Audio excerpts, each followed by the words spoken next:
Alors bonjour Ambroise Michel. Bonjour. L'extrait de Lendemain funèbre ne dévoile pas grand-chose du scénario, je trouve. On imagine peut-être que la fille d'Édouard a des visions, qu'elle sait que son grand-père va mourir. Qu'est-ce que tu peux nous en dire? Ah bah rien du tout, faut venir le voir. Hein. Faut venir le voir samedi. Mais oui, il y a un peu de tout ça. Et c'est un mélange de genres ce film. C'est entre la comédie, le thriller et le fantastique. Donc il y a forcément une petite fille un peu étrange qui voit des choses, qui lit les choses de l'avenir et l'un des deux du couple qui vit tout ce que la petite prédit, quoi. Est-ce que tu peux nous dire un petit peu comment Édouard va réagir à cette fameuse prière? Ah bah non, parce que c'est toute l'histoire du film. Mais toujours est-il que c'est assez drôle parce que c'est un personnage à qui il n'arrive pas grand-chose, finalement, et qu'on suit ce parcours de quelqu'un comme n'importe qui d'entre nous pourrait avoir dans cette situation, en fait. L'air de se dire d'une identification sur ce personnage qui vit des choses folles en 24 heures. Qu'est-ce qui t'a donné l'idée de se faire ce court-métrage?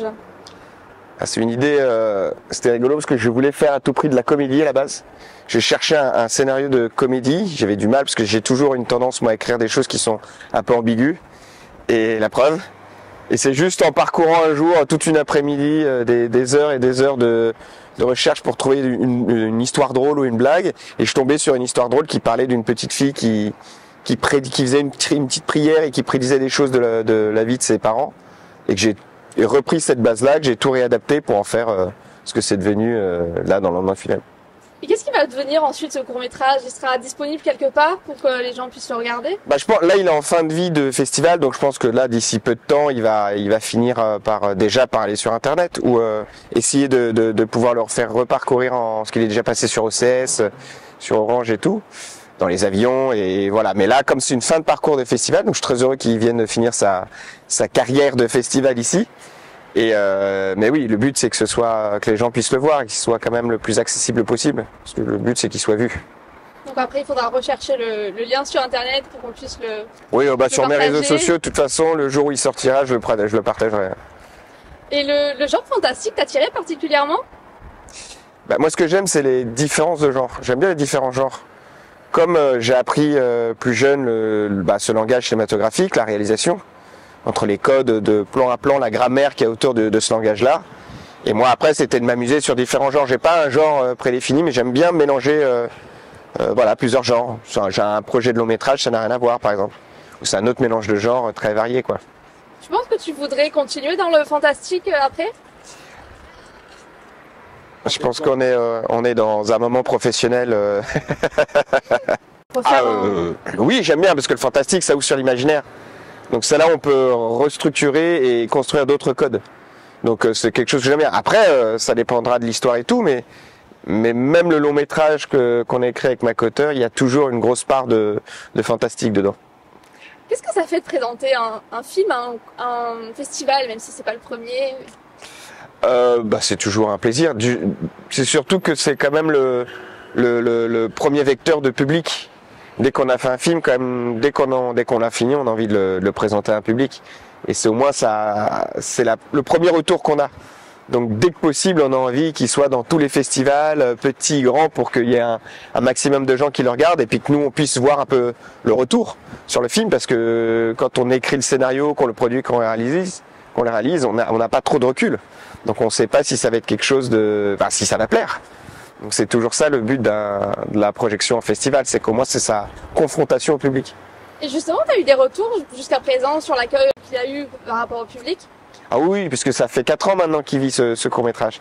Donc il a pu aller ou à l'étranger ou même dans les dom-toms et tout. Donc il a une vie internationale qui était assez cool. Parce que c'était ça aussi, c'était de voir la réactivité du public sur le film. C'est comme ça passe des fois d'une seconde à l'autre, au thriller, à la comédie, où parfois on sursaute. C'était de pouvoir avoir cette réaction-là et moi d'être plongé dans la salle pour avoir les réactions du public, quoi. Ça c'est toujours plaisant. T'as eu des critiques positives? Oh bah oui, essentiellement oui. Pourquoi, t'as des critiques négatives? Je ne l'ai pas vu encore, vu que la projection est samedi. Oui, parce qu'il y a une réactivité qui est bonne, donc on est assez content pour ça, avec la production. Il me semble, si je ne me trompe pas, que tu as commencé la réalisation en 2002. Pourquoi? Bah pourquoi? Parce que j'ai toujours voulu faire ça. Moi j'ai toujours dit que j'avais envie, toujours eu envie de faire de la réalisation. Sauf que ça fait bientôt 30 ans que je fais ce métier de comédien. Et depuis que je suis petit, j'ai toujours voulu faire de la réal. Et depuis que je suis enfant, j'écris beaucoup d'histoires. Et puis j'ai fait mes études pour ça en fait. J'ai fait un bac+4 en cinéma enfin en parallèle, je faisais un double cursus, mais en parallèle de mes cours au cours René-Simon, cours de théâtre pour le métier de comédien, je faisais ma fac de cinéma. Donc j'ai toujours voulu faire ça. Et pourquoi? Pour raconter des histoires, parce que c'est un code, une grammaire cinématographique qui me plaît. J'aime ce travail de l'image, comme la mise en scène. Ça, je fais de la mise en scène à côté au théâtre, mais le rapport à l'image est quand même assez, pour moi, jouissif, quoi. C'est assez complet. J'aime ce côté chef d'orchestre que peut avoir un réalisateur. T'es réalisateur et acteur en même temps. Si tu pouvais choisir entre les deux, comme tu viens de nous dire, du coup, ça serait plutôt réalisateur? Pourquoi voudrais-tu que je choisisse? Je ne sais pas. Non, personne ne me dira de choisir. J'ai envie de tout faire. Et mes autres métiers en parallèle que j'ai aussi, non, tout me va très bien. J'ai absolument pas envie de choisir. J'avais envie de revenir un petit peu en arrière sur Plus belle la vie. Quelle a été ta réaction quand tu as appris que ça s'arrêtait?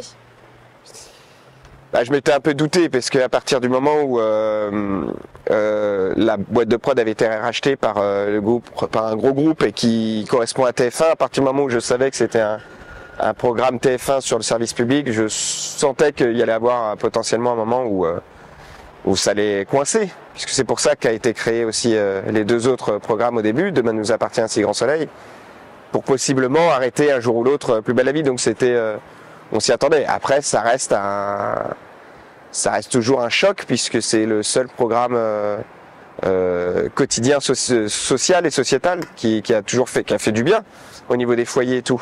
Donc moi je pensais pas que ça s'arrêterait, mais je pensais que ça bougerait peut-être ou de chaîne ou de format. Le fait que ça s'arrête complètement, j'ai été surpris, je le suis toujours. Je vois pas pourquoi arrêter ce programme qui fait du bien aux Français. Je trouve ça pas cohérent du tout.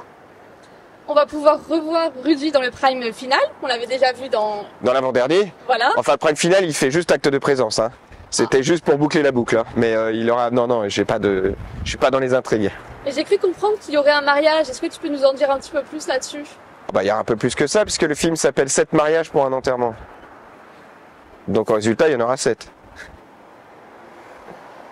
On a des belles choses à voir alors.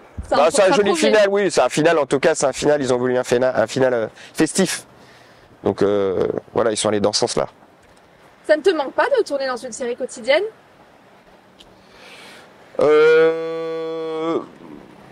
Ça pourrait me manquer, mais en fait, moi, ça dépend du rôle. J'ai jamais choisi par rapport au programme ou au projet, mais c'est vraiment par rapport au rôle qu'on me propose d'interpréter. Mais j'ai adoré ça, parce que j'ai entre Plus belle la vie et Cut derrière.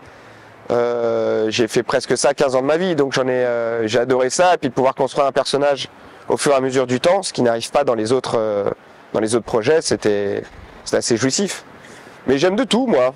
J'aime vraiment tout, que ce soit des personnages prédéfinis dans une pièce ou un film, ou des personnages qui se construisent au fur et à mesure du temps, c'est aussi très plaisant. J'aime tous les genres de supports.